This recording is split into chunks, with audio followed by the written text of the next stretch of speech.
কুবের এখনো পর্যন্ত যেখানে বাস করে সেই ভবনটি কিন্তু রাবণ নির্মাণ করেছিল।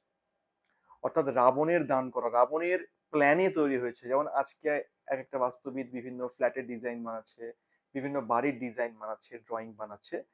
তো রাবণও তো একজন বাস্তুবিদ ছিল। তো রাবণ কুবেরের ভবনের যে ডিজাইন সেটা বানিয়ে দিয়েছিল। আর আমরা আজ অব্দি জানি কুবেরের কি অবস্থা। সে আজ অব্দি ধন কুবের, তার পূজা করলেই আমরা ধন প্রাপ্ত হই। তার থেকে বড় ধনী এই বিশ্ব ব্রহ্মাণ্ডে আর কেউ নেই। তো মা লক্ষ্মীর পর তাকেই আমরা স্থান দিয়ে থাকি, কুবেরকে, ধনের দিক থেকে। তো এরকম আরো কিছু কাহিনী রাবণের আছে। কিন্তু এখান থেকেই প্রশ্ন উঠে আসে, এবং প্রশ্ন এসেওছে, একটি ছাত্রই আমাদের প্রশ্ন করেছে যে যদি রাবণ এত বড়ই বাস্তুশাস্ত্রের প্রকাণ্ড পণ্ডিত হয়, সামান্য কুবেরের, তার ভাই, কুবের রাবণেরই ভাই, তো তার ভবন বানিয়ে দিয়েছিল, এবং এত যুগ যুগ ধরেও সেই একই বৈভব, একই প্রতিপত্তি, একই ঐশ্বর্য রাবণ নিজের ক্ষেত্রে কেন করতে পারলো না? স্বাভাবিক প্রশ্ন এটা তো উঠে আসেই। রাবণ নিজের ক্ষেত্রে কেন করতে পারলো না?